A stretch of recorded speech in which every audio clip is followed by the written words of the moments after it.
I'd like to introduce you to our guest for today. Oh, Yeah, we sure. can start. Yes. Yeah, so I'd like to introduce our guest for today's session, Soumabrata Moulick sir. He is a wildlife photographer and wildlife photography masterclass mentor at DCP Expeditions. Soumabrata sir specializes in describing stories through close-ups, and today he will be talking about how to create images that showcase behavior and habitat, and also guide us how to use our basic equipment effectively and use artificial light to our advantage. So now I hand over the session to you, Samavata sir, and I request the audience, if you have any questions, please keep them for the end, where we will have our question and answer session. Over to you, Samavata sir. Thank you so much, Apurv. Thank you so much. Uh, so as Apurva told me, I mean, I didn't know that we're going to have a formal a formal introduction. Thank you so much, Apurva, again. Uh, so he has already told you what I do. So let's just jump into the session directly. A few words before getting on with the session is typically telling a story through your images is not really dependent on the kind of equipment you use. I'm going to show you some examples and tell you some anecdotes from my own journey as a wildlife photographer, and things that I have published and which were not really made with like the top class equipment we normally use. Okay, there were situational things when I could use I just couldn't use the good gear that I have, and I'm going to share some anecdotes about that too. Okay, so let's just get on with it. The session today is about telling a story and basically going beyond the close-ups.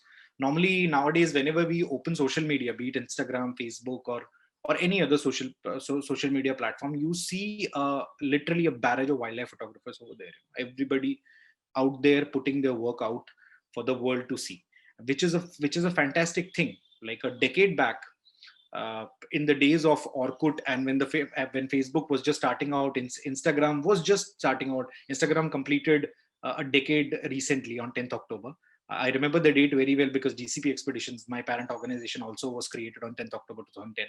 I mean, our dates are similar, but a point behind saying all this is typically back in the day, just a decade back, you did not have the social media platforms where you can put your work out, put your portfolio out, and a lot of people are going to see it and comment and do all that stuff. Typically nowadays, the destructive trend that I see on social media nowadays is people are not really interested into giving you a proper feedback on your images. Typically whenever you are putting your images, your friends will come and write a wow and just go away like that. So it is always a good idea to actually go and be very critical about your work. You yourself have to be really really critical about your work. See, if you don't criticize your own work, nobody else will. Okay, nobody will have the courage to. Nowadays people don't have the courage to actually say it on the face of a photographer that your work is not making the cut typically. And everybody that you meet, most of the people that you meet are going to be your friends and family. There are very few opportunities where you actually can show your pictures to a stranger and ask their views on your picture. That those opportunities, even for a professional like me, it doesn't arise very soon, and very often. So typically we be very very very critical about your work, and that will actually set you on the path to effective storytelling through your images. Okay, now as the title says that images beyond close-ups. Okay, so I'm even though I'm a wildlife photographer and I like those images, the pretty pictures that you have a nice blurred background, you have a subject which is separated from the background, a nice detail and everything. But we must realize that wildlife photography is being practiced by people for right now for probably 80 plus years. Okay, now Jim Corbett back in the day, all those times, from that time to 2020, what people are doing is basically they are separating subjects from background and they're doing portraits. Okay, there are very few species now, very few commonly available species in your national parks and stuff now. If I'm to tell you that you go and take a you take a portrait of maybe a Himalayan crate. Okay, so that is going to be difficult and it is rare to find. I'm going to show you some portraits also Okay, typically some portraits also, but I'm going to tell you the difference that when you should opt for a portrait and when you should opt for a habitat shoot. Okay, so on to the next slide. So you can see a picture. This is a very common subject. So typically images showcasing habitat or behavior, they have got many different salient features from your normal typical close-ups. Okay, they are going to tell you about the kind of habitat that a subject is a subject is basically residing in. This is a scene from Painch National Park. The picture that you see on screen is a picture from Painch National Park. This was taken during last, I think, September, 2019 September, when I was leading a group of kids from Chennai. They had come down to Painch, and I had to actually go them and teach them photography. Where we were actually photographing inside a tiger reserve during the monsoons.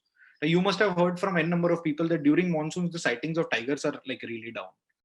That is absolutely fine, but one thing that I really loved about that group, or in general love about working with kids, typically they have got that curiosity. They don't have the adult mindset that you need to get a tiger. I've spent money, I have to go and get a tiger inside a forest.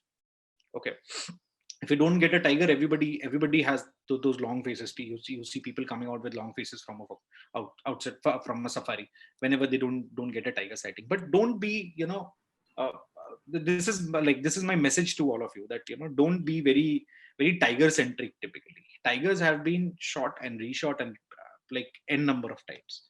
There are literally millions of tiger pictures online. Okay, so as a budding photographer, if you want to stand out, okay, so definitely tiger should be a part of your portfolio, but make images which are like really impactful. Okay, don't get into the normal mindset of taking head-ons and everything. The moment you sit with your guide and driver in a vehicle, the guide will start telling you stories that the day before yesterday there were some clients with me, and a tiger walked with my vehicle for 2.5 kilometers and हमने head on चलाया. This is the typical term that they use in Indian forest, that हमने tiger को head on चलाया. Now I mean, it's actually funny. I find it really funny whenever somebody tells me this, because a tiger inside a tiger reserve typically is a wild animal. You can't really make it walk like that. The tiger wanted to go that way. You happen to be in the way and you're driving your vehicle along with you. So you don't actually chalao a tiger. A tiger walks and then you take picture. But typically, how many more shots do you need for tiger head-ons? How many head-ons you need? Now, all the tigers have been typically tourism zone tigers have almost all the forests in India. The identification of tourism zone tigers have already happened. So, the kind of debate that we used to see online or on forums like 5, 6, 7 years back, that, okay, this tiger has got this mark, this is that tiger, this is that tiger, this is this tiger, all that, the names, the T numbers and everything, all that debate and everything, those times are now gone. Okay. Forest department is now investing very pretty well in terms of camera trapping. Now through camera trapping, they are actually getting a lot of images which are good enough to identify a tiger. Now is the time when you try to showcase the tiger or try to showcase any animal in terms of the kind of behavior and the habitat it usually inhabits. Okay, so that will actually make you stand out from the crowd. That will make you probably the cream of the crowd. Once you understand this and once you inculcate these habits into your photography routine, you'll automatically see that your images will transform. Now this picture, as I put this as the first picture, is because I really like the picture. The reason being, you have a very common subject. Okay, it's your white-breasted kingfisher, Painch. Now this particular spot, nobody goes to this zone. This is not your Turia and the normal zones, the Sioni and Turia, all those areas. This is not that zone. This is actually it's skipping my mind the zone name. It is actually the farthest end of Painch. Okay, so we went there. I said that, okay, let's skip Turia and all these. Let's go to that zone because we are going to find a lot of pristine habitat over there. Not a lot of traffic comes to these zones. Okay, so I took the kids, I went here, and we definitely had the signs of a tiger. There were pug marks, this, that. All the kids were very excited. But what really excited me about this particular scene is I had a pristine monsoon forest scene in front of in front of me. And the white-breasted kingfisher that I normally see on wires, that was sitting in this pristine habitat on a nice, nice natural perch. The light was fantastic, early morning light, and I used a normal 7200 to make this image. This is at 200 mm, and the body I think was a D850. Okay, again, good equipment was used in this case, but it's not the case that I too use good equipment all the time. Okay, there are times that I have to make do with equipment which is not like up to the best equipment that I have, and you will see during the course of the session through the examples. Okay, the next image is of some Savannah elephants, okay, from Ngorongoro crater, Tanzania. Now, whenever you hear about Africa, whenever somebody tells you a story about Africa, or you see a movie about Africa, all you get to see typically is savannas. Okay, nobody tells you that Africa too has got amazing rainforest. Tanzania has got the largest population of chimpanzees in the world. Okay, and Jane Goodall's primary work was actually done in Tanzania. Okay, then you have Uganda, all these places you have, and you have got beautiful rainforests over there. And Africa, we always think that, okay, it is savanna and grass and dry habitat. It's not, the rainfall is there, but it is not really famous for the mountains. All we know about is Kilimanjaro. We don't know about Rwenzori's, or we don't know about any other Oldona Lengai. All these mountains are completely ignored by a layman when you go there. So this is inside Ngorongoro crater.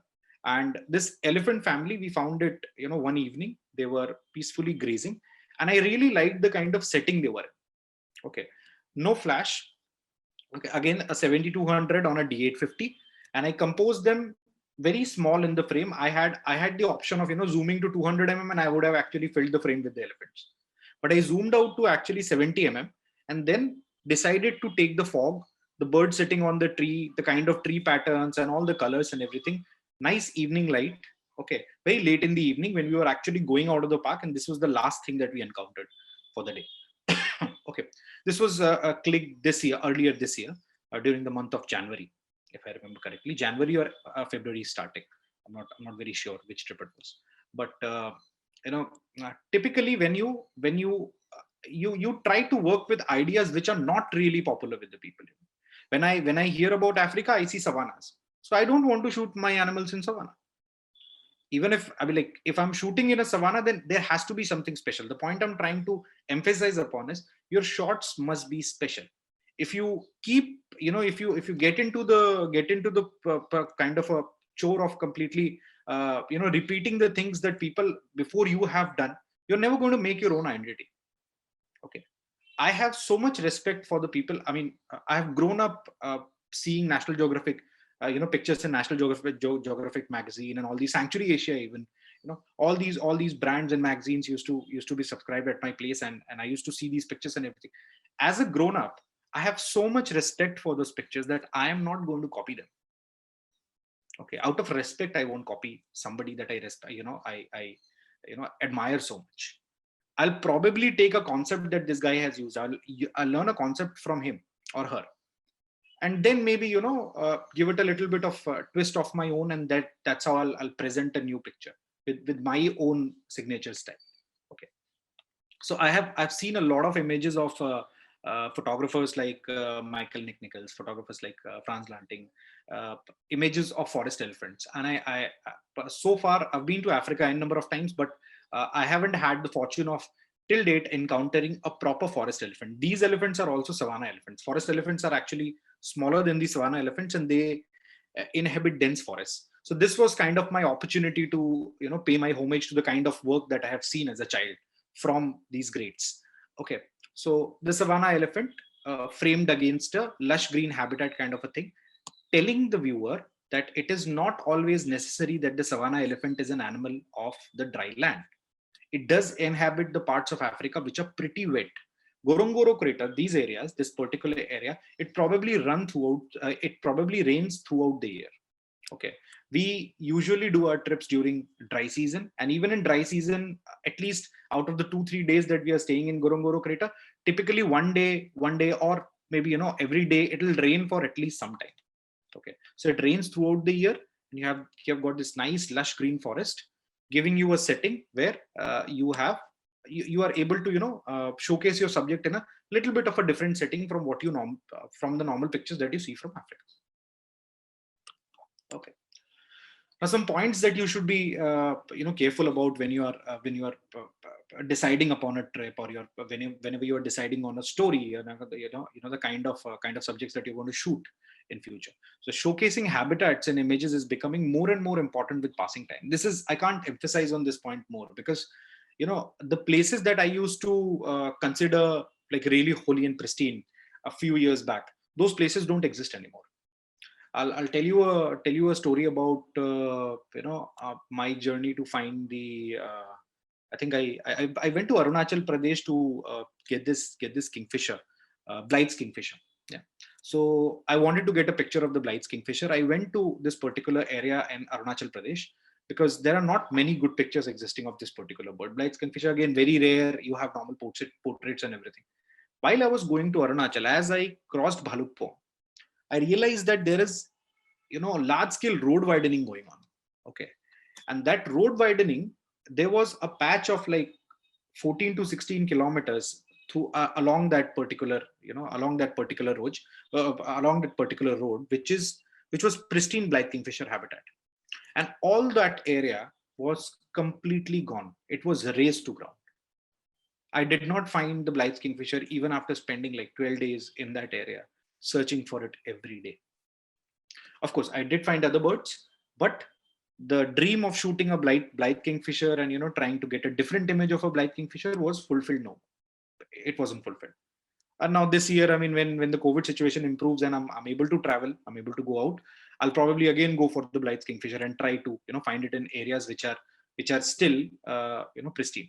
But again, coming back to the point that you need to be shooting more and more and more habitat, because probably 5 years down the line that habitat won't exist anymore. Okay, it enables you it also enables you to actually tell a story. I'm going to show you some pictures where it is not like a pristine or a nice habitat or a nice story which is coming out. Okay, but it still gives your image a context. If a tiger is typically walking on a road inside a tiger reserve, and I do a close-up, when I present this shot to my audience, they are going to see that picture and they're going to tell me that, okay, the details are really nice, the tiger was very beautiful and everything. All that is credited to the tiger. What is your what is your credit in that making that picture? Cameras nowadays are so good that typically you keep your camera in auto mode. The auto modes are even so advanced that you pointed on the subject and press the button, you're going to get a good picture. Okay, so where is your credit as a photographer when you are actually showcasing that kind of a work in front of people? People are going to appreciate the tiger anyway. The tiger is a charismatic animal, but where is the credit as a photographer? Where does the image comes in the picture? Okay, that you spent your hard-earned money, went to a forest and made an image like that and came out, you got some appreciation from friends and family, but eventually in the longer run that image really doesn't cut it out. So you have to think from the perspective that you're including a lot of habitat. Show how the tourists are interacting with the tiger and how the tiger is typically behaving in front of the tourists. Okay, I'm going to take some examples through pictures showcasing this. Okay, one more thing is, once you start to include a lot of habitat, I'm not really like strictly against close-up shots. You need close-up shots as a part of the story also. Suppose you are making a story on a story on a particular subject. So maybe 1 or 2 close-up shots, kept taking, maybe showing the skin pattern or showing how the legs are or how the face is. All those things are okay. Okay, it is a part of the story. But till the time you include the habitat, you miss the context. Okay, when you see, if you ever go to, any of you ever go to Assam, okay, or we happen to together go to Assam, near Guwahati, there is a garbage dump. So now many of you who do birding, you will be knowing that adjutant stocks are pretty rare to find normally. Okay, you don't find adjutant stock like in good numbers, like a painted stock and all these stocks. You don't find them like that. But this Guwahati garbage dump, if you go there, you'll at least see like 50, 100, 150 adjutant stocks over there. They're basically scavengers. So in that, typically in that garbage dump, they're doing, they're doing their thing. Okay. Now, suppose you go to that garbage dump, you just take the portraits of those birds and come back. Okay. Show it to the picture. People will appreciate the bird. People will see that some people will find the bird to be ugly because, it has a bald head. Some people will find the colors attractive. Some people will say, oh, the eyes are beautiful. Just that. All those things will happen. Okay. But will the close-up actually tell you the story that these birds are now forced to scavenge in a garbage dump? Okay, because the kind of habitat they at one point they used to, they used to have in their range, the habitat is non-existent. The food amounts have gone down so drastically that they are forced to actually go to a garbage dump to scavenge. Okay, so this is the kind, I mean, that is how you actually, start about, or you think about building stories, go in that direction. Okay, so the first picture is of a Rajasthan toad-headed agama, also called the Longawala toad-headed lizard. Okay, Longwala because there is a small village called Longwala near Jaisalmer, where this lizard was first described from. It was in 1978 by Mr. R.C. Sharma. Okay, so he described this lizard. This is an endemic lizard to the Thar. Okay, and it's a very small lizard. So whenever I'm actually taking close-ups, I'm depriving my audience of the scale that the lizard possesses, okay, with respect to the habitat. So if you see the lizard amongst the dunes, it's actually very small. The biggest that I have seen till date, and whatever I have read through scientific records, is typically 11 and a half centimeters. Okay, that is the biggest size that you get, and that's a female. Okay, now normally the size that you'll get is between 6 and 7 centimeters. Okay, and in between huge dunes, these lizards, they literally be one with the dune. Very, very difficult to, even though they are available in really large numbers, but you don't easily get to find them very easily because again, they are very, very well camouflaged. Okay, now this picture is going to tell you the scale of this lizard with respect to the dunes. Now anybody who has gone to a dune usually knows the width of the waves that are created on top of the dune. This is basically never beyond like 8-10 centimeters like that. Okay, so typically it gives you the scale. It also tells you that this lizard typically lives amongst barren dunes. It doesn't have any vegetation around. Okay, so this is how you start to develop a story up around the subject, that you go and you shoot the subject in the habitat like this. So I had the option of actually zooming in completely and showing the lizard in detail, which I have in other shots. But at the same time, I also made this image where the lizard is framed really small, compositionally, followed the rule of thirds, followed where the lizard should be looking and all that. All those things are taken care of in the frame. But the key point here is the lizard is framed against barren dunes which are completely devoid of vegetation. Okay, showing the size of the lizard. Okay, telling my audiences that this is the kind of habitat that you find the lizard in. Now, the same lizard, it is a wide angle shot. So at the start of the session, Apurva told you that, I was going to tell you that, how to use your basic equipment to create something unique. So this is how you create something using basic equipment. Okay, so this is done with a 1020 mm Sigma lens on a I think a D70 or 100 or something. My old body, which I don't use anymore. Okay, so typically what I did is I took that lens. The lens focuses really close. Now you can make a very similar image with your 1855 also, the basic kit lens that you have, because that lens goes from 10 to 20 mm. I shot this image at 20 mm. Okay, now your 1855 also goes to 20 mm, so you can also shoot this particular image with an 1855. Okay, the only thing that I introduced over here is artificial lighting. Okay, but we are going to talk about it later. So now what this image is telling me is about, we talked about the habitat. Now I'm talking about the behavior.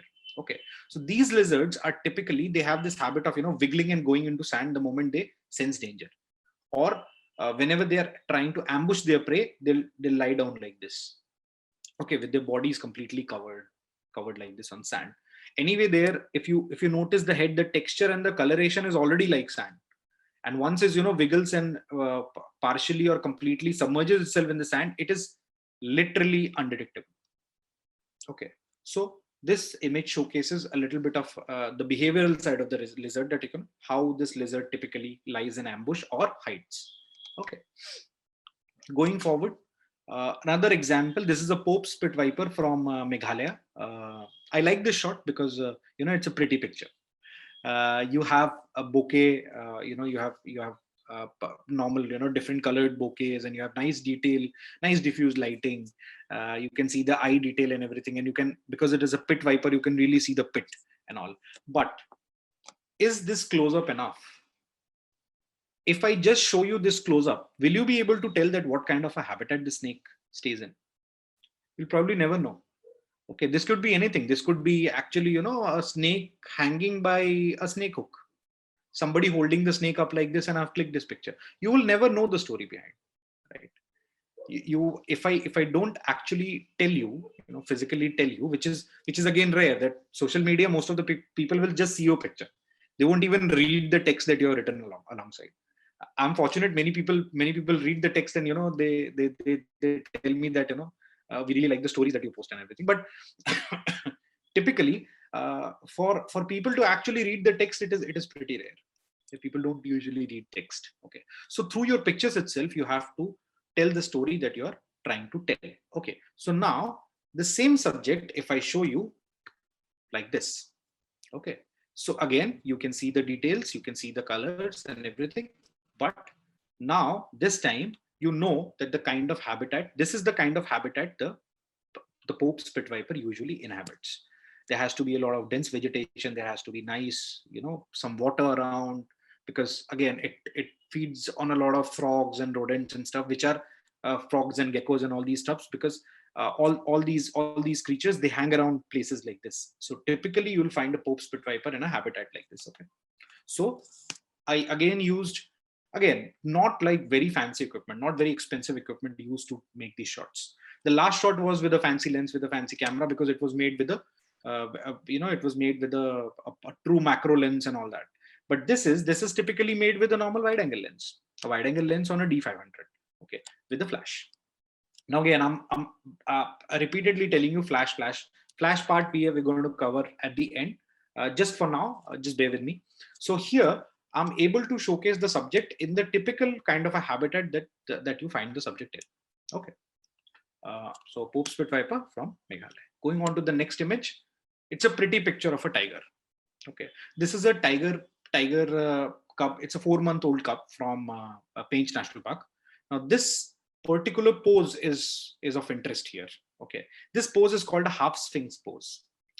Normally when you see the tigers, they sit like the Sphinx, like you see in the pyramid of Egypt, right? So it is called the Sphinx pose. Okay, and this pose is typically called the half Sphinx pose.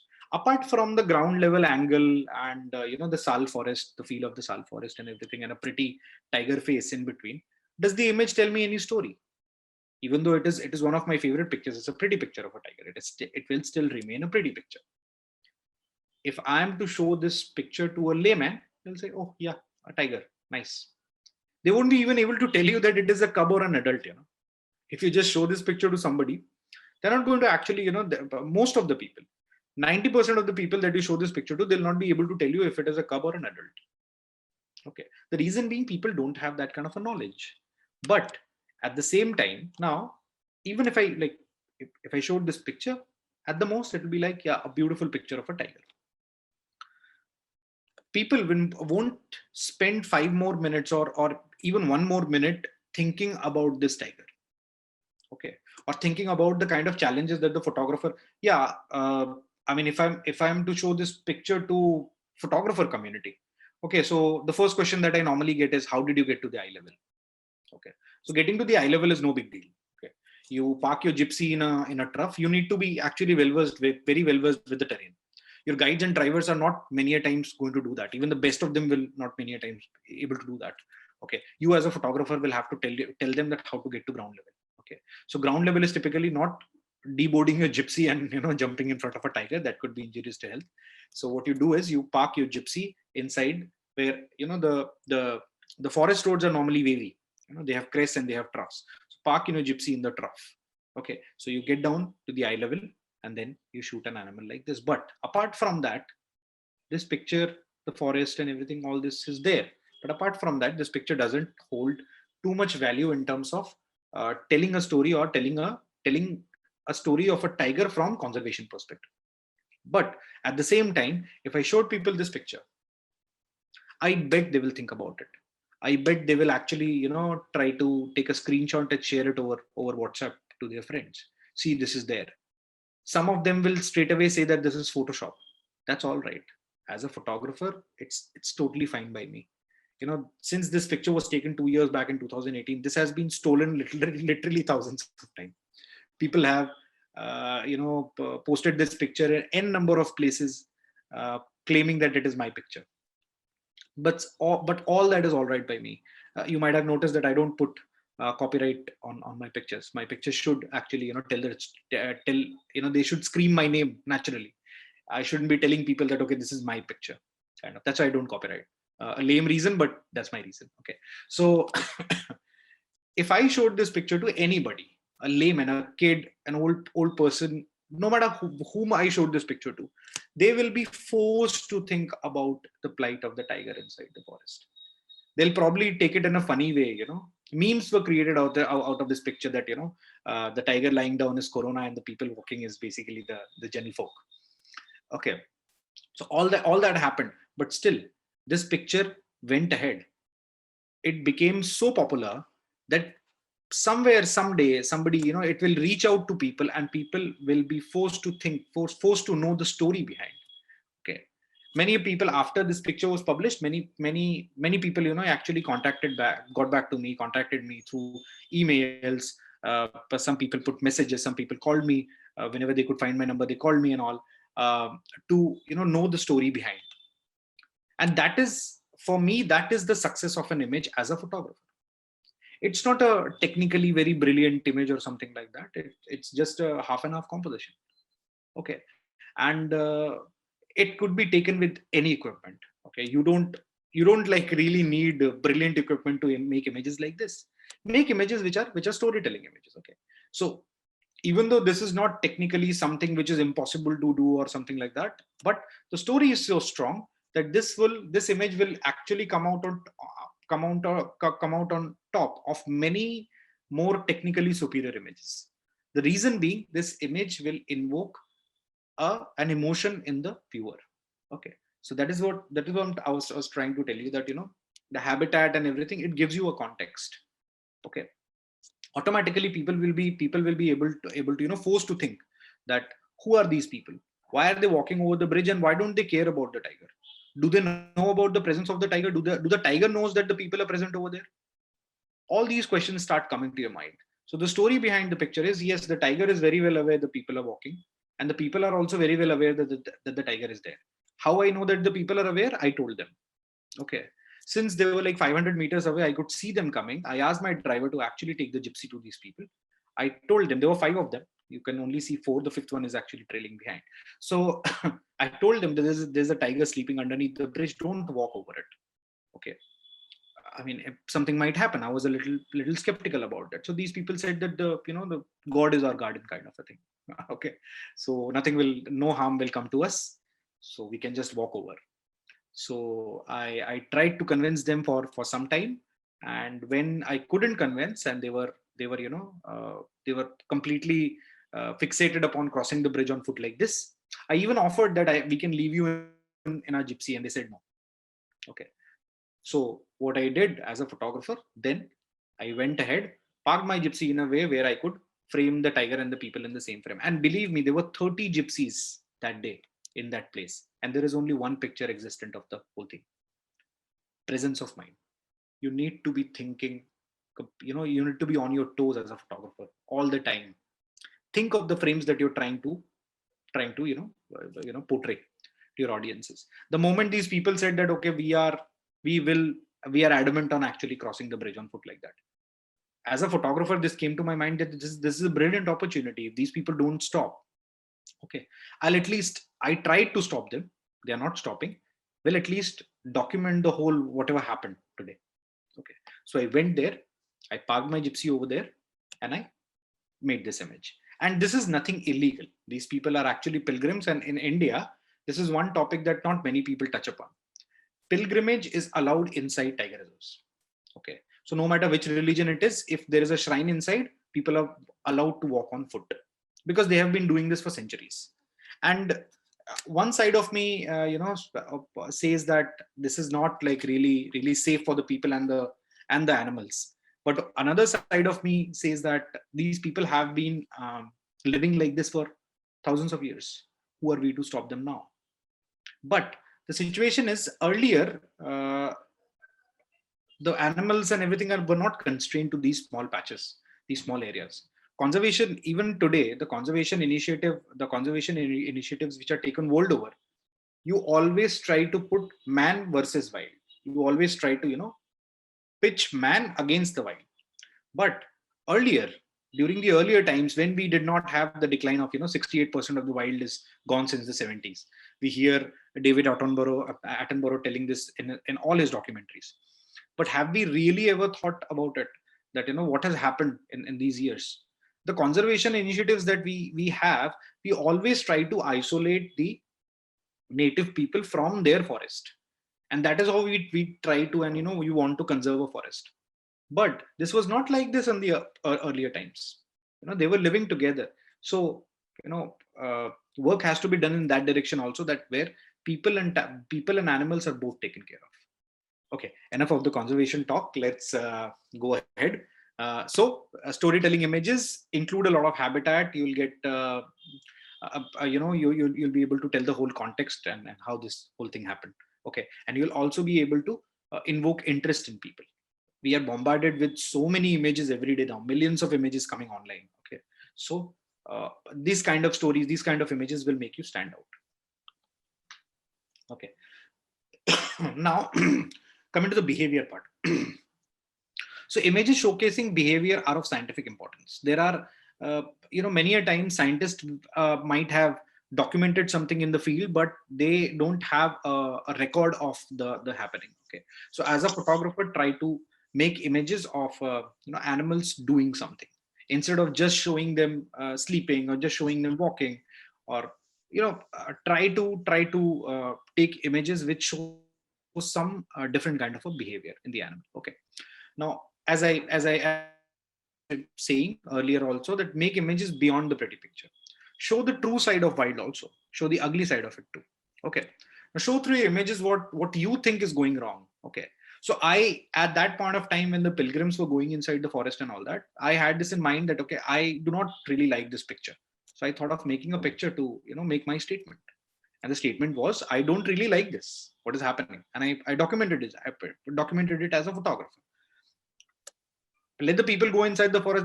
That's all right. But there should be a mechanism where you can secure the animal and the people both.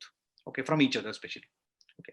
Now, as you all know, you are all photographers, so you know that images are extremely powerful tools to impact the public opinion. Okay, images have the power to change the world, they say. One image comes to mind is the tank man. There are a number of tanks there, and a guy with two polythene bags in his hand, standing in front of a tank, taken somewhere in China. And it was a landmark image where the image personifies the spirit of defiance, the spirit of a rebellion. Okay, where a common middle class man is actually trying to stand vis-a-vis army of tanks. Okay, so like that. So typically all these images, your images can go much beyond pretty pictures if you just put in a little bit of effort. And you don't need like really exotic subjects or exotic equipment to make that kind of images. I'm going to give you some examples through pictures in a bit. So and as I said, the basic equipment is also enough. Another point that I would like to make here is never ignore your subject. It's been so many years that I go to Jaisalmer and I shoot the same set of subjects again and again and again and again. Okay, but every time I come back with different pictures. We see a great egret, or we see a little egret sitting by the side of our house, and we think that, okay, let's just ignore it. I have enough pictures of the egret. how can you have enough pictures of the egret? I mean, it doesn't really, it doesn't really, it sounds funny to me. How can you have enough pictures of a subject? No matter how much you shoot, no matter how much you have photographed a particular subject, it is always going to show you a different side of it if you try to stick around. Okay, so a normal egret will also give you a very fantastic image, an award-winning image, to say so. But you have to stick around. You have to keep repeating, the effort of actually, going ahead and shooting that particular subject. Okay, so this is one trick that, I mean, it is no trick, but typically people fail to understand this. That there is no magic bullet. There's no tablet that I can give you and you pop with water and you can become a good photographer overnight. We as photographers, we make mistakes all the time. Okay, the trick is not many. I mean, we don't show you our failures. We only show you the pictures that have come out well. But you don't. Typically, people fail to understand the efforts that go behind making one single picture. Many a times there are years together that pass by, and you don't make one single image, one single really powerful image of the subject. So now moving on to taking the discussion further and moving on to some image examples. So this is Assam stump-tailed macaque from Hulongapar Wildlife Sanctuary. This sanctuary is famous for its gibbons. Typically, if you go to Assam and from Kaziranga, it's 1.5-2 hours drive.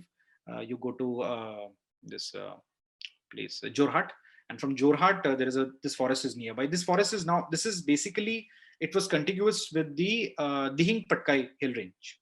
Okay, now it is cut off from Dihing Patkai hill range because of the tea gardens. So there are tea gardens all surrounding this forest, but this particular patch of forest is very, very rich. Okay, in terms of species, there are 9 primate species living in this forest. Just this one forest, this small patch. Okay, and one of the beautiful subjects in this forest is the Assam stump-tailed macaque. I have got a lot of pictures of the Assam stump-tailed macaque, portraits and climbing trees and eating different things and all that. But we noticed a very amazing behavior that day. This male I was following, this male allowed me to follow it for a very long time. Okay, without getting perturbed. It was very comfortable with my presence. So I singled out this male from the group and I followed him. Okay, so the troop was like 50-60 macaques. This male allowed me really close. So I kept a close watch on this male and kept following him inside the forest. So now after some time, he became very comfortable and he started foraging very comfortably. Okay, he went into a bamboo grove, smelled something, broke a bamboo, pulled out a frog from the inside and ate it. So this is the stump-tailed macaque eating a frog. When I shot this, I knew that, okay, this is probably something unique, because I had never seen a shot of an stump-tailed macaque eating a frog or something like this. I came back and I verified with some of my scientist friends, and they said indeed there were no records of actually a stump-tailed macaque eating a frog like that. At least not me and my peers and many of the people that I've verified with have encountered. So this was one of a kind. Even though there is disturbance in front of the face and although all those things happen, all those things are there, but still this image remains very valuable to me because it is scientifically contributing. There were no records of these guys eating frogs. People knew. There are scientific papers you'll read that these guys are omnivores. Okay, they'll eat anything that comes in their way, but there were no pictures. There were no visual records of the happening. So that is how this picture became valuable. Moving on to the next picture, again a pretty picture of a spiny-tailed lizard from Desert National Park. Okay, now this picture has got a nice story behind it. We found this lizard during the winter months. That is the time when these lizards actually hibernate. So this lizard might have fallen out of some poacher's trap or something like this. Okay, so when I got to know the story that these people dig them out from like 30 feet long holes, 30 feet deep holes inside the ground, that people dig them out for their fat, I decided that I'll follow their story. Okay, so I did all kinds of pretty pictures. I've done the life cycle of this particular animal and I've shot all that, but then I wanted to see how they are impacted negatively by these these practices in that remote area. Okay, so I kept going there, kept shooting these subjects, till the time I got some pictures which were, satisfactory to me, where I could actually now go out and with 3 pictures I can tell the whole story of the lizard. I can show this pretty picture to the people and tell them the technical details that I use 2 flashes with triggers, with one with a snoot and one with a normal magmod diffuser. One with the double grid and one with the magmod diffuser. Sorry, no snoot was used. Okay, and I triggered them, off camera, and made this image with a wide angle lens, mixed a little bit of ambient and artificial lighting, and I get this particular pretty picture, which will grab the attention of the people who are watching my or listening to me. Then I show them this.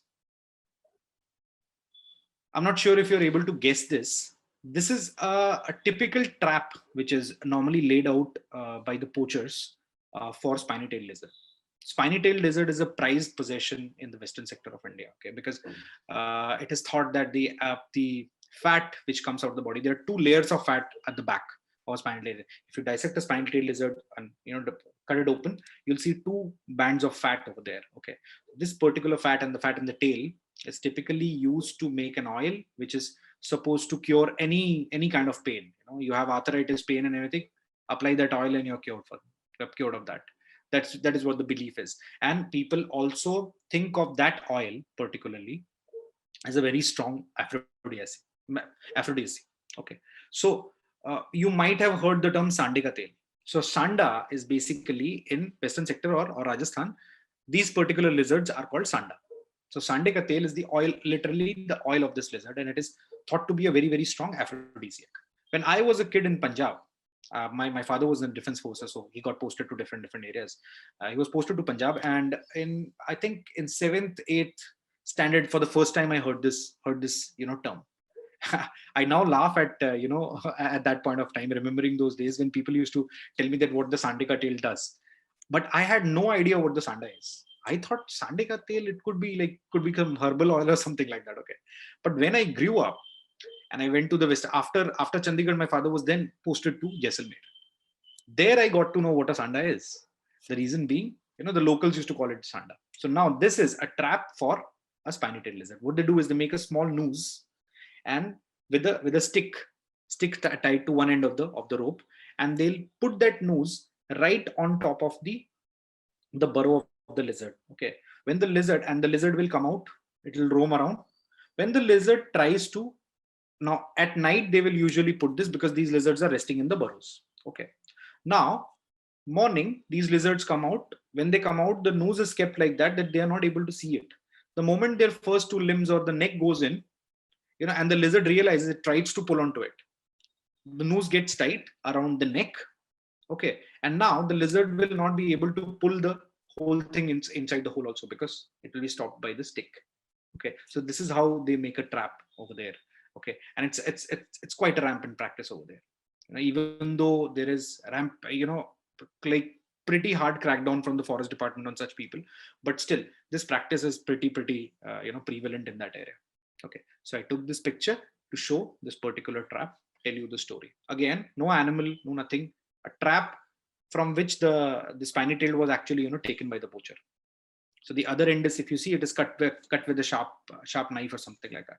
Okay, so a lizard was stuck into this. The guy came probably the next morning or the next night. The guy returned and he saw the lizard is over there. He pulled out the lizard from the burrow, cut the rope, collected the lizard, left it over here, and left from the place. Okay, so and as you can see, this image could have been taken with a mobile phone. This image, even though I had a DSLR, so I used a DSLR and a wide angle lens, but this image could have been taken with anything. Okay, so you don't really need expensive equipment to make strong storytelling images. If I'm going and giving a talk regarding spiny-tailed lizard conservation, I can very well use these images. I can use these images for an article in a magazine regarding the poaching of or the plight of the spiny-tailed lizard. The next image is of a dead spiny-tailed lizard. Okay, again, not very far from this particular, where we found the rope trap. A little bit far from that, there was a dead spiny-tailed lizard. So what this rope does is, now many times it will happen that the poacher will lay the traps, but he's not able to come back and collect it because there is patrolling in that area, or the locals are roaming around. They'll probably frown. It's a frowned upon practice by many locals also at this point of time. So they are not able to come back and actually collect their bounty. What happens is these traps get the noose get tight around the neck and the lizard is not able to eat. So it starves after some time and dies. So you will also find many lizards in that area which are dead like this. Okay, going ahead. So again, the ugly side of how the lives of these animals are right now. Okay. Now coming to the lighting part. One of the best ways to get more out of a basic kit is to understand lighting. Typically, if you understand light, a torch light is enough. Natural light is, you have the sun. It is the best source of lighting that one can have. And you also have, you have your artificial light. One of the best things that you can do is to basically add a cheap flash to your kit. You don't have to go for a first party flash. Go for these Chinese brands. I'm sorry. I mean, I could be actually, held account for promoting Chinese brands, but those are cheap. If you can find a domestic brand which is cheap, add one flash to your kit. It is actually very, very useful. I'm not asking you to actually light up the whole scene with the flash and blind the animal with the flash or something like that. There are techniques that you can use a flash pretty safely and less intrusively to not disturb the animal too much and still get your images. Okay. The flashes, believe me, can completely transform your images. Having an extra source of light is a godsend. Okay, so you can do really, really good work if you have a small flash, extra flash. Okay, buy something secondhand from eBay or OLX or something like that. Any of these websites, you can get something secondhand just to try out. And you'll automatically fall in love with the kind of lighting the flash will do. Now, initially, it is easy to get into the trap where you are just putting the flash, low powered flash, but that's not enough. The trick is to first take the flash off camera. Don't use the flash all the time on the hot shoe of the camera. I'm not saying that you don't use at all. You might have to use it sometimes, but try to take the flash off camera. Okay. Once you take the flash off camera, uh, the flexibility of lighting, the direction of lighting, all these, this becomes like really, really, easy for you to control. And that will give your images the edge over, normal images without flash. Okay. Or even flash, put on the hot shoe. Okay. Another key element is to, mix up artificial lighting and ambient lighting. So the spiny tail lizard image that I showed you, the pretty picture. Okay. So that image had got the ambient sky lighting and I had lit up the spiny tail lizard with two flashes. Okay. Both flashes were off camera. I had some friends accompanying me for that trip, and they kindly held those flashes. One flash was held to light up the head and the torso part of the animal, and one flash was with grids. Grids basically they constrain the lighting area. When, like, if you if you do a bare flash on the wall, you'll see the light spreads out. Okay. With the snoot, you can actually constrain the light very much. With the grid, again, constrain very much again, and it gives you a little softer edges kind of a thing. Okay. So we put two grids on top of the flash, and just the tail was lit up with the flash with the grid, and flash with the mag mod. Mag mod is basically a diffuser dome kind of a thing which comes in the market. So you can put that, and you can actually buy that also, or there are many commercially available diffusers nowadays. But there is something I want to advise you, which is in a way against that, going for commercial stuff. But I have to in a moment to that. Okay. So typically, as I said, the key is to balance artificial and your ambient lighting. So you take your exposure, you take the exposure setting as per your ambient lighting. Now you want your subject to stand out. So what you have to do is, whatever your camera meter is telling you, you underexpose the shot by 2/3 of a stop or one stop, something like that. You might have to go actually much lower, -2, -3 stops also sometimes, depending on the ambient condition, the kind of ambient condition that you want to maintain. And then with a low powered flash, just give a little bit of boost to the subject. This is called fill lighting. Okay. You fill in the subject or the shadows with a flash. Don't use it as the primary source of light all the time. Okay. Even if you have to use it, then think about light diffusion. Okay. Once the light is nice and diffused, the image doesn't have the harsh look. Okay. I'm going to show you some examples and talk more about it. So this is a Mablong, I think a Moblong toad from Meghalaya again. Okay, so you'll most probably, most of these images that you see online or presentation, this thing, you'll see that a lot of images which are shown to you, frog images and toad images, they have got like really nasty hotspots on the body, and those hotspots actually kill the detail. You don't get to see the proper color of the frog and the toad. Okay, now this Moblong toad has got these yellow marblings. They only appear during the breeding season. So I did a normal portrait, but the lighting was really nice and diffused to actually not give me any hotspots on the subject. And don't bother about when you're shooting amphibians and reptiles, don't bother about getting catch light all the time. It's all right. Catch light typically is going to put a blob of light in the eye where you have beautiful colors. Amphibians and reptiles have got very beautiful eyes. So if there is a catch light in the eye, it is actually taking away from the image in a way. If you can diffuse the light to a point where the catch lighting is not so intrusive, like in this image, you can see the details of the eye a lot. You can see a little bit of reflection of my diffuser on the top portion of the eye. Okay. Now, nice diffuse lighting. The shadows are also soft, and the colors are really nice and smooth. The kind of colors that you get with good diffused light, harsh light is going to kill all those colors. Okay, you'll not get this kind of a color. Okay, so typically whenever you are using a flash, work on diffusion. Learn more about diffusion. Okay, how to diffuse the light, and try to devise your own methods. Don't always go for, I mean, you are most welcome to go for any commercial, some of my friends make these commercial diffusers and stuff. You can go for those. That's absolutely all right. But I personally prefer to design my own diffusers and use that because it gives my images a signature look, which is unique to me. Okay. Once you start going for commercial stuff for these small things, okay, the look in your images is going to be a very kind of a very common kind of a look. You don't have that unique thing about your images. You want to be unique, start doing things on your own. Go with people, travel with people and all. You can go with different group leaders and stuff, go with different brands, travel around, but do things a lot. People are going to, when you are out in the field, people are going to teach you a lot of things. Okay, listen to them, and then try to add a little bit of your spice into the whole recipe, and that will make you slightly stand out from the rest of the group. Talking of basic equipment, light diffusion, ambient mixing ambient light and artificial lighting. So this image is basically all three of them. I did not have my good kits, my 850, my 500, all these had gone for servicing, and I had to go to Thar to actually capture these animals. Okay, this particular snake, very rare, an Afro-Asian sand snake. They were pretty common when I was there as a kid, but nowadays they have become really rare. Probably their habitat, because the habitat is slowly afforestation and all these things are actually reducing the number of species in the Thar.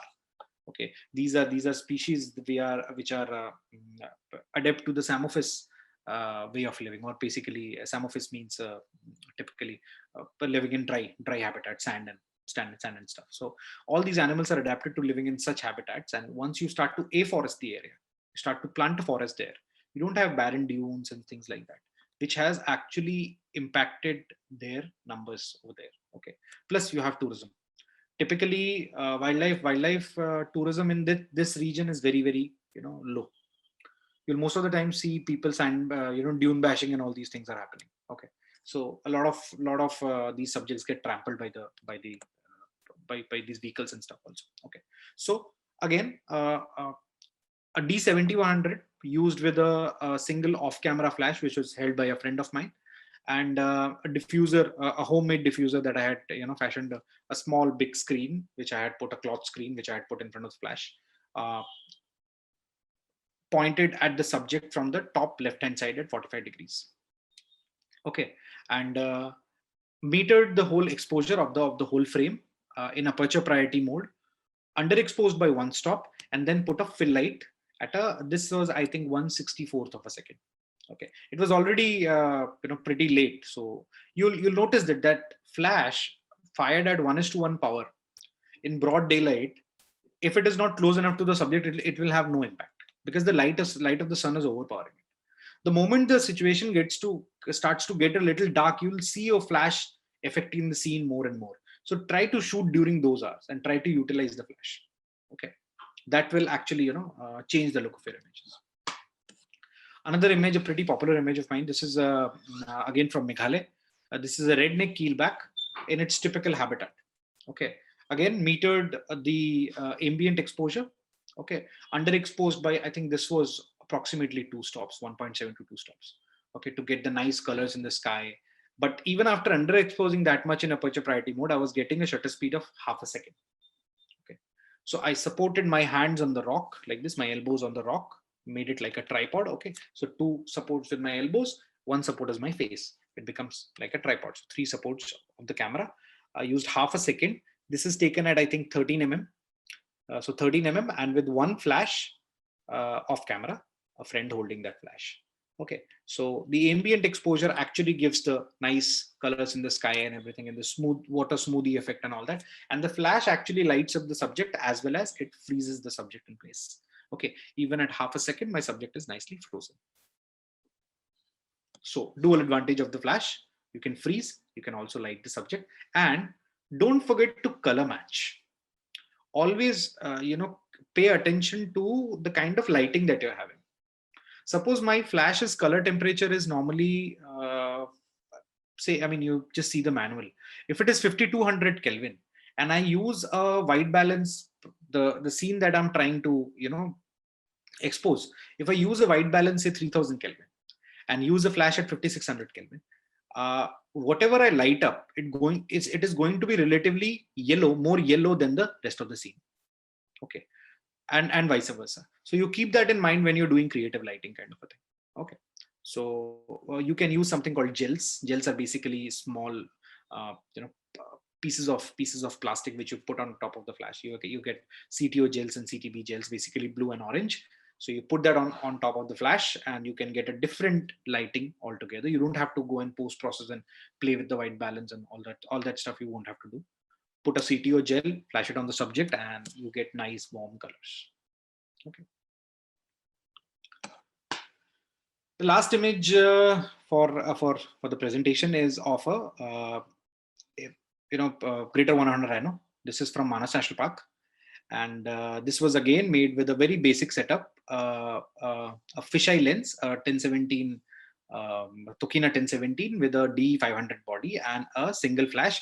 In this case, I did not have the luxury of typically taking the flash off camera, but it worked pretty fine because the angle was pretty low. I was actually sitting down, and the camera was at a lower level than the rhino, so it lit up the rhino properly with the single flash, on camera flash. Okay, I used a Godox TT350. It's a small flash which gives a nice spread with wide angle lenses. So that is why that flash was used. Okay, and metered the ambient lighting underexposed by 1 stop to get that blue sky and the slightly darker ambient lighting, and then popped the flash at, I think this was 1/32 of 132 of full power, just to light up the rhino like that. Okay, so typically, these are some very basic techniques that you can start to utilize to get your images that edge over the normal images that you see.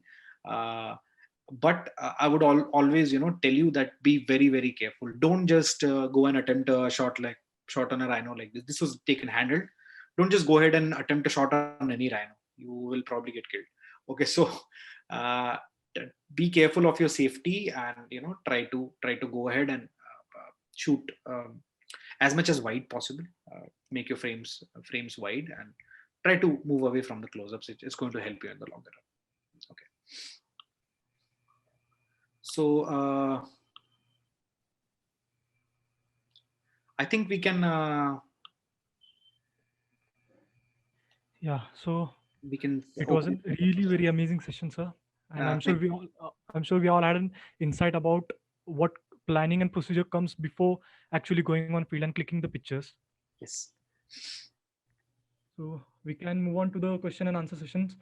So while people are typing your questions, so I want to ask you that what are the safety measures that you follow before capturing wide-angle close-ups of dangerous or a very active subjects?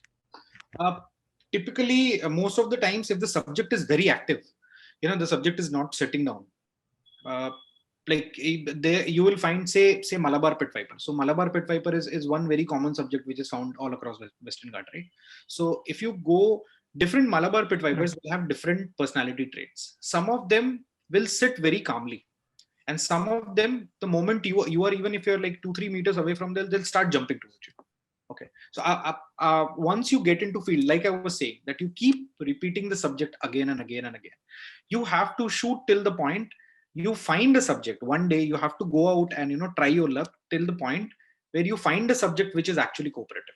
Okay, so I have been shooting in Manas for donkey's years now, so many years, and I've done wide shots and everything in Manas, but never a rhino really allowed me this close. I've been this close to rhinos, but in those cases, I mean, the rhino was not that confident, and even I was not confident that the rhino won't harm me, if I try something like this. But in this case, the rhino was extremely, it was really, really accommodating. So I sat down and clicked this.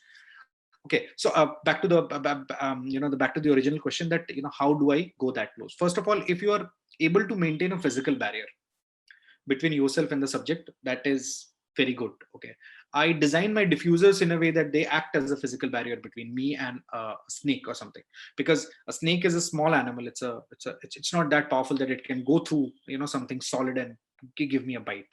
Okay, so I try to keep a physical barrier between me and the snake. First and foremost, I won't disturb a snake if it is actually too perturbed.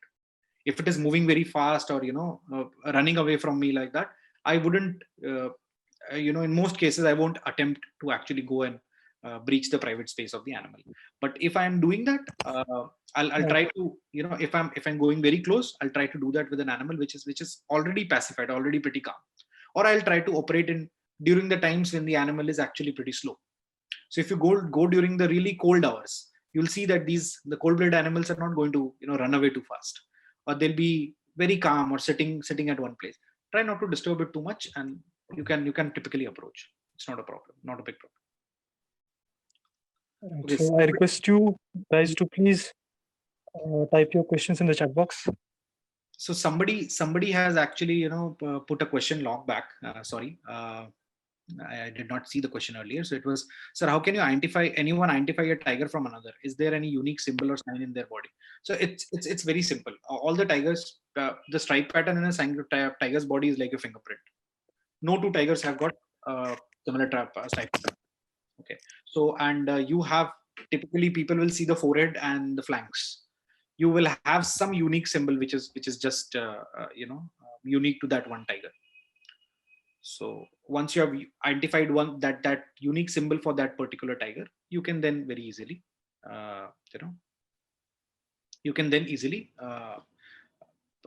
identify that unique tiger. Okay, sir, you are into conversation and all of the nature, and you are attracted and practice wildlife photography. I just wanted to convey a small message to you, which is important. The government of Dehradun, the capital of the state Uttarakhand, has, sorry, I'm reading a question. Okay, capital of the state, to cut off tree patch, which are around 10,000 in number. Amount of area.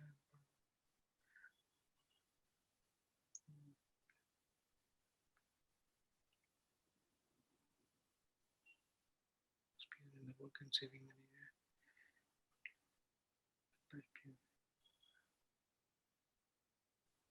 Okay, I would.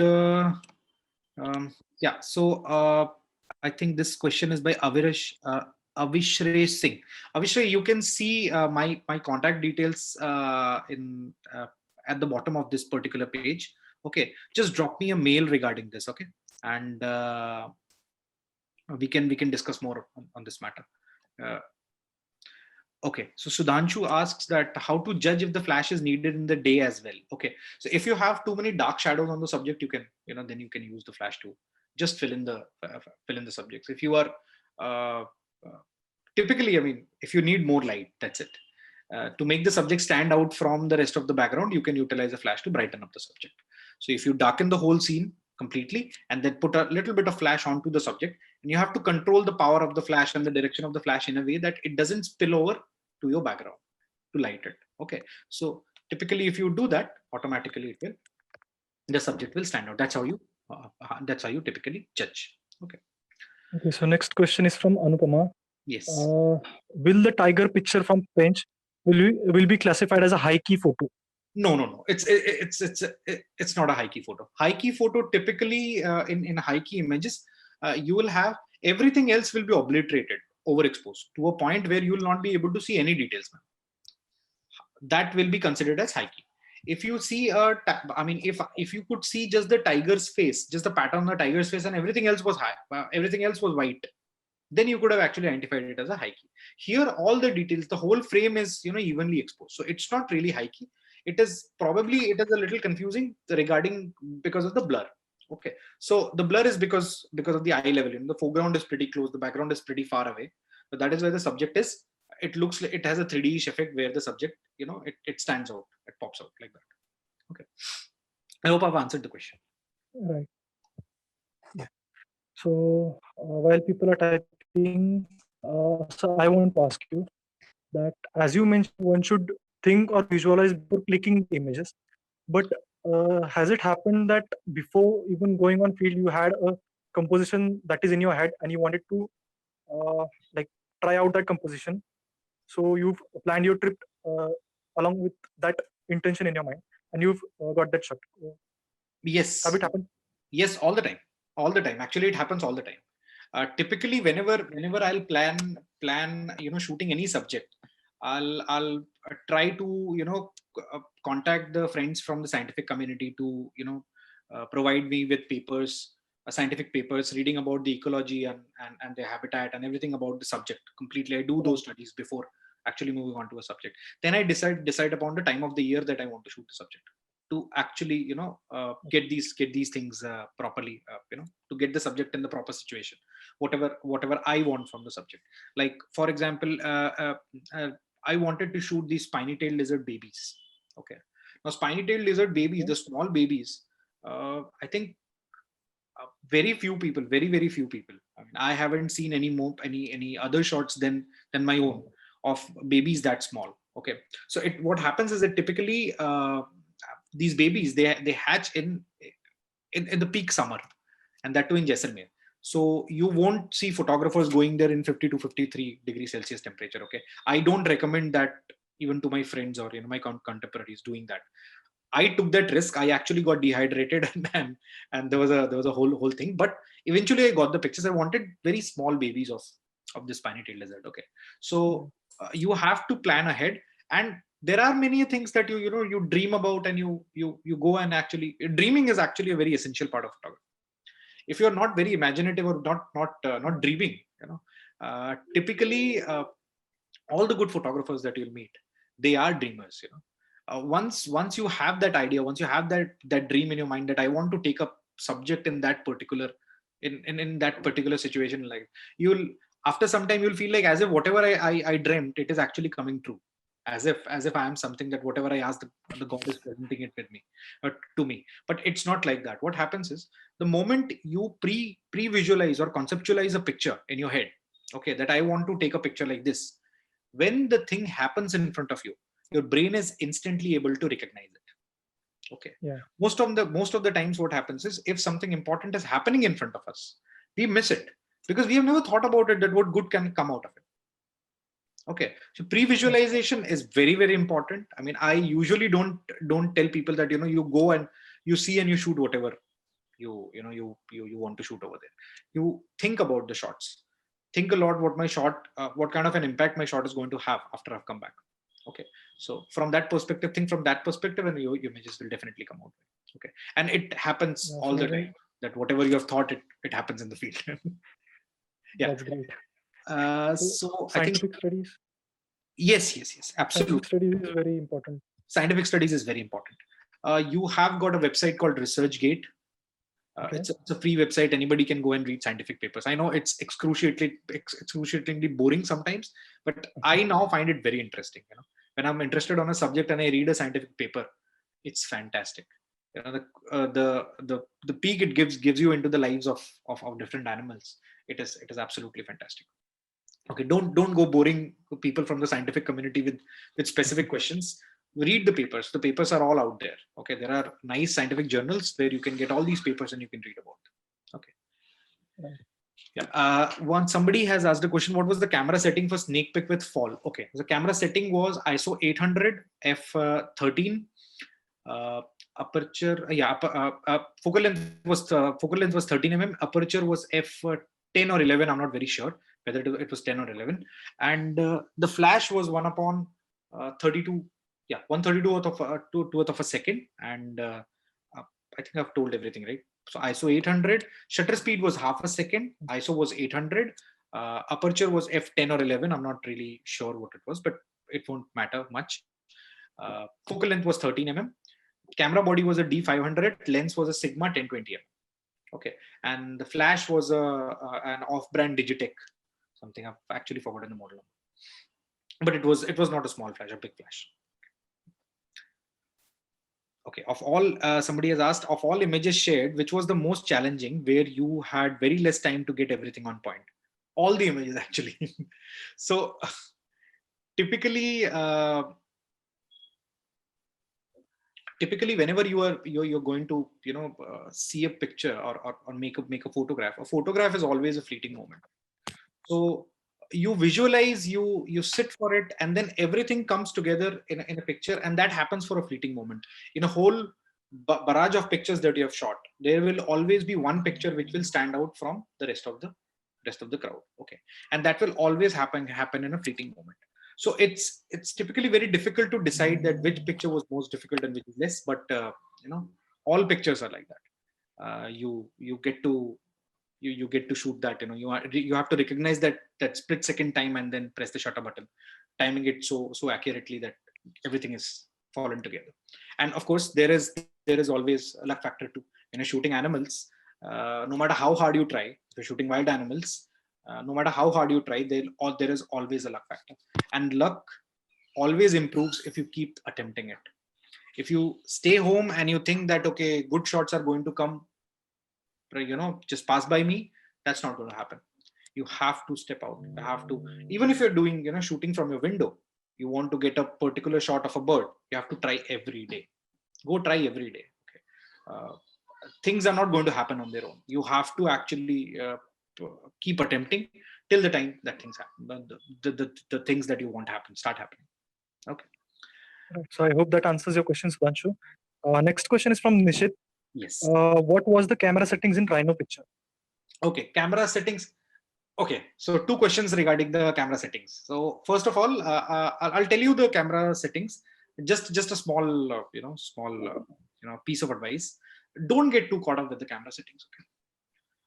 The camera settings that I'm going to tell you, you are not, you will never find the same situation again when you are shooting, when you are standing in front of a rhino like that. Understand the underlying concept behind it. Okay. Camera settings are immaterial. See, if my shutter speed was 1/150th of a second, my ISO was I think ISO was 200. The flash was 1/32 of a second, and focal length was 10 mm. Okay, so these are the typical camera settings. But if I had bumped up my ISO from 200 to 400, okay, that would have given me a shutter speed, one stop more shutters, about 1/320 of a second.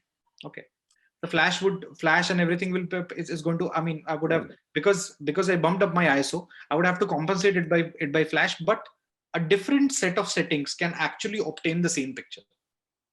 Okay, maybe a little bit of noise and all these things here and there, but it can obtain the same picture. So it becomes really irrelevant or immaterial that you actually go after a setting of a camera. Okay, understand the underlying concept. The underlying concept of the Rhino picture is basically balancing artificial lighting with ambient lighting. So whatever settings you're using for ambient lighting, underexpose the picture to get the nice and dark background, and then light up your key light is going to be typically your kick light or your fill light is going to be your flash. Okay. Right. So I hope that answers your question, Nishit. Next question is from Antama. after seeing the kingfisher pic, I think that I will go back. Okay, so this is more like a statement. I think I'll go back and re-edit all the photos which I've got the habitat to highlight the bird animal. Thank you for the perspective, sir. So Thank you so much. Thank you so much. so next question I have for you is, although this session was about pulling out the best results using the equipment that we have, Yes. still, what are the accessories that you recommend one should carry along while going on a photography tour or while going to take photos? Okay. Your camera lens flash, it has to be there. Okay. For me personally, I'll probably leave my telephoto at home. I can never, do without my wide angle lenses. Okay. Because again, they are light. So I would recommend that whether you're shooting, whether you're going on a photography trip or a normal trip or a normal outing, if you're a photographer, keep a camera handy. You never know what is going to happen. Okay. Yeah, right. Do that. Accessories would include a flash, along with that a diffuser, which if it is foldable and you can pack it flat or something like that. It's really good. That's about it actually. And maybe filters, a filter set of ND4 and ND10. That will also be good. Okay, great. So are there any more questions, guys? We'll take one or two more questions if you have any. Nishit, don't mind me telling you that you understand the underlying concept. It's going to actually help you in the you're going forward. If you understand the underlying concept instead of going just after a setting.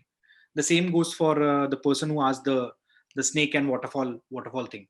You need to think from that perspective, that how the waterfall got smooth and the snake was still frozen. Okay, ask yourself those questions instead of going just per one setting. Okay, and things will automatically come to you. Technicalities of a camera. If you sit down, if a person is conversant, if a person is well versed with basic English, you sit in the morning and by afternoon you'll know all the basics of a camera. It is how you are going to use it creatively takes the brain. Okay, that takes effort and that takes time. Yes, sir. Yes, sir. Thank you so much. Okay, so guys, do you have any more questions or we are good to conclude this session? I guess we are done with the question and answer session. Great. We are good to conclude. Thank you so much, Soumabrata, for this fantastic session. And thanks a lot to the audience for joining to them. Also, if anyone have joined this midway, do not worry. Recording of today's session will be uploaded on our YouTube channel, which is Journeys Explore. Thank you so much once again, everyone. Thank you everyone. Thank you, Apurva, for the fantastic moderation. Thank you, Journeys.